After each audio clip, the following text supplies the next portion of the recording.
Bonjour et bienvenue dans votre nouvelle vidéo. Aujourd'hui, on va parler des actions, des intentions. Et alors, attention, attention, parce que je sais que ce sujet, il est touchy.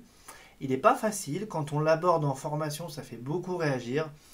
Mais comme on y va toujours avec bienveillance, sans jugement et pour expliquer les choses, en principe, on peut quand même y aller tranquille. C'est de dire que toute action est sous-tendue par une intention positive.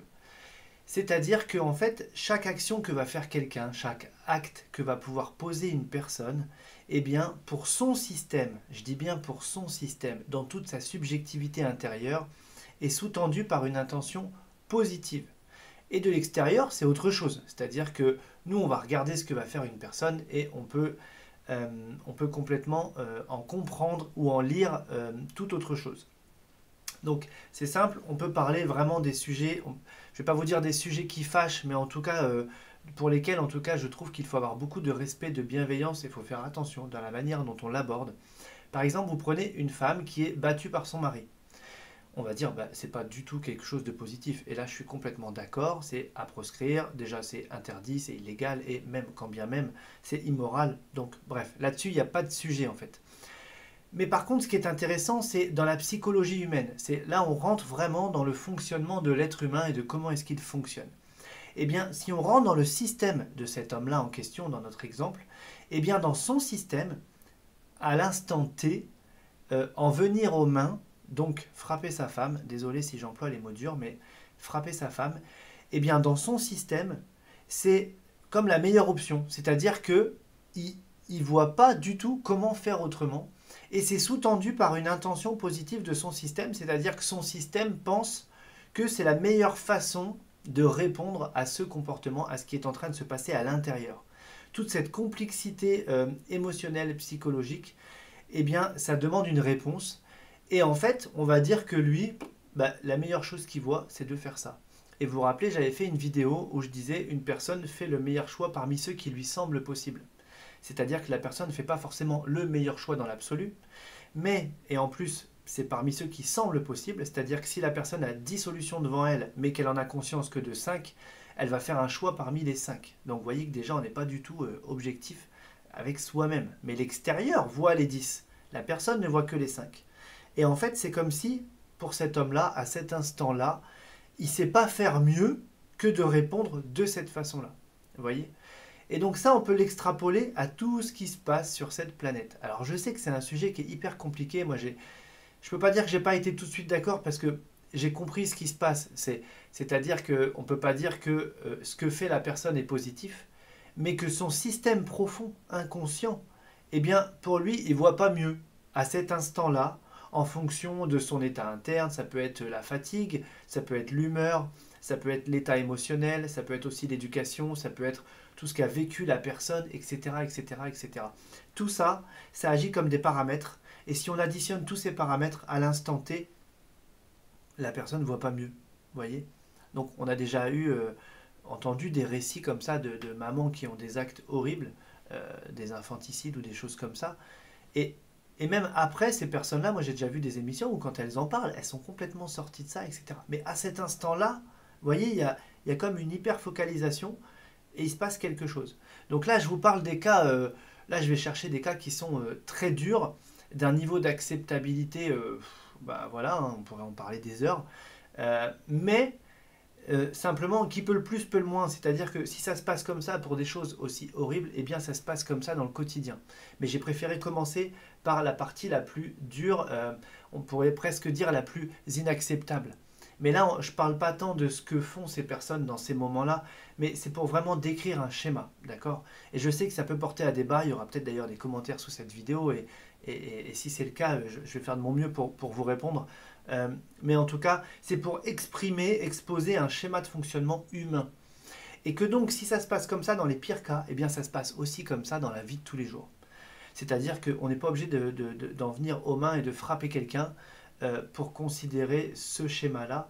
Mais au quotidien, le moindre fait, la moindre action, le moindre comportement d'une personne, eh bien, en fait, c'est sous-tendu par une intention positive. Et la personne ne voit pas meilleur choix. Mais si vous voulez, j'ai presque envie de vous dire, arrêtons de vouloir dire à l'autre quoi faire, parce qu'à ce moment-là, il ne le voit pas, voyez. Et nous, c'est pareil. J'ai presque envie de vous dire, je ne sais pas si c'est un parallèle judicieux, mais on est tous le con de quelqu'un. Ça veut dire quoi? Ça veut dire que vis-à-vis d'une personne, on va forcément à un moment donné marcher à côté de la ligne, vis-à-vis d'une personne. Même si l'acte il est petit, il est, bon, ok, presque insignifiant. Mais quand même, aux yeux de quelqu'un, on va peut-être pas faire comme il fallait. Mais dans nos yeux à nous, bah, on fait exactement comme on pense que qu'il fallait faire. Vous voyez ce que je veux dire? Donc, tout ça, ça pousse, je pourrais dire, à plus de tolérance, et ça nous montre aussi que l'inconscient nous pilote à un niveau, mais bien plus important que ce qu'on pense. Et la part consciente d'action dans le quotidien, finalement, on pense souvent qu'on fait des choix, etc. etc. Et en fait, on est très induit comme ça par notre système.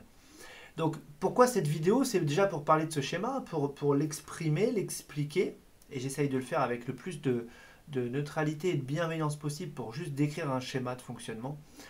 Et en même temps, pour nous interroger en se disant, ok, jusqu'à quel point finalement je suis induit par certains facteurs. Donc tous ces facteurs, on en a déjà parlé, hein, les croyances, les mœurs, l'éducation, le vécu, l'état émotionnel dans l'instant présent, ça peut être l'état de fatigue, de stress, etc., etc. Et tout ça, en plus, ça peut être encore modifié par la biochimie, puisqu'on est, on est biochimique au niveau du corps avant d'être psychologique. C'est-à-dire que la chimie dans le corps eh bien, induit les réponses psychologiques et certains états psychologiques. Donc quand on pense même à un état psychologique, c'est déjà induit par la biochimie. Et tout ça, ça peut être induit encore par l'environnement, par les facteurs de stress, par l'alimentation, etc., etc. Vous voyez, donc c'est hyper vaste. Mais jusqu'à quel point on est induit? Donc tout ce qui a été vécu, les croyances, notre système de croyances, qu'est-ce que je crois, les croyances limitantes notamment, mon éducation, les mœurs, mon état interne, etc., etc. Et tout ça, ce sont comme des filtres, d'accord? Des programmes qui sont derrière. Et ça fonctionne tellement en pilote automatique, ça va tellement vite que on ne se rend pas vraiment compte que tout ça, c'est en jeu, mais tout le temps. Il n'y a pas de bouton pause, en fait, voyez. Et donc, le but, c'est de se dire, tiens, quand j'agis de cette façon, qu'est-ce qui fait que j'agis de telle façon?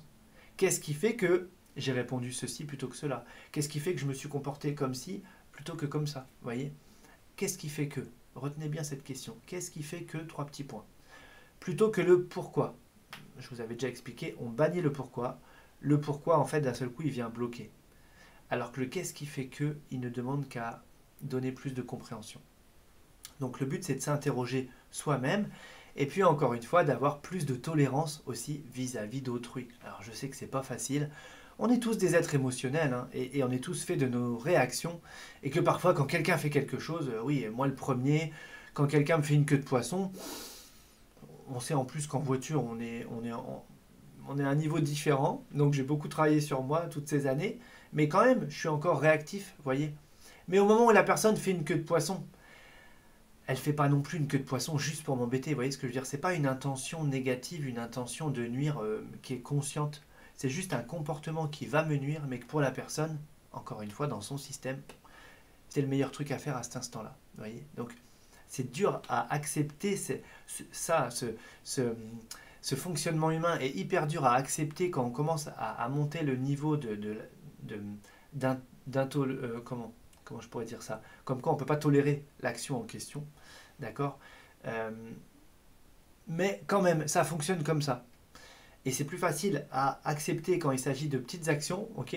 Et quand c'est des choses beaucoup plus intolérables, bah là on a un petit peu plus de mal à se dire, bah non, mais en fait si, ça fonctionne comme ça.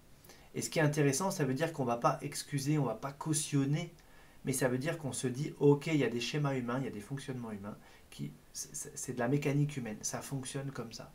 Que ce soit des petites actions aux plus lourdes, d'accord? Et en tout cas, le but, c'est soit d'être plus tolérant envers l'autre quand c'est tolérable, d'accord? Parce qu'il y a des choses qui restent quand même intolérables, pour autant. Et puis d'être toujours dans le développement personnel, dans la compréhension de soi, l'auto-analyse, l'introspection, et puis comme ça, d'aller décomposer nos schémas. Voilà. Bon, un peu plus long que d'habitude peut-être cette vidéo, mais il fallait. Le but, c'est d'expliquer les choses.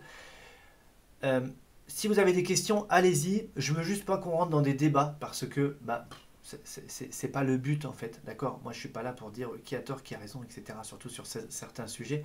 C'est juste de dire, ok, il y a un fonctionnement, Et moi le premier, quand quelqu'un fait quelque chose d'intolérable, tout à l'heure on a parlé d'un homme qui frappe sa femme, c'est complètement intolérable. Simplement, juste si on analyse ce qui se passe dans le cerveau, etc., on va voir que la partie qui a fait agir la personne de cette façon, eh bien, elle avait une intention positive. Mais c'est cette partie qui a une intention positive. Cette partie-là, elle ne prend pas en compte ce qui est tolérable ou intolérable. Vous voyez ce que je veux dire? C'est une intention positive pour son système de manière purement égoïste intérieure, sans avoir conscience de l'éducation, des mœurs, de ce qui est loyal, déloyal, de ce qui est honnête, malhonnête, etc. Vous voyez tous ces jugements de valeur-là, etc., d'appréciation. Eh bien, cette partie dans le cerveau, elle en tient pas compte. Vous voyez, ça ne marche pas comme ça. Voilà, j'espère avoir été le plus clair possible. Voilà, il n'y a pas plus à dire. J'espère que cette vidéo, en tout cas, vous a grandement intéressé. Si c'est le cas, le pouce en l'air. Et puis, comme d'habitude, de toute façon, nous, on se retrouve demain.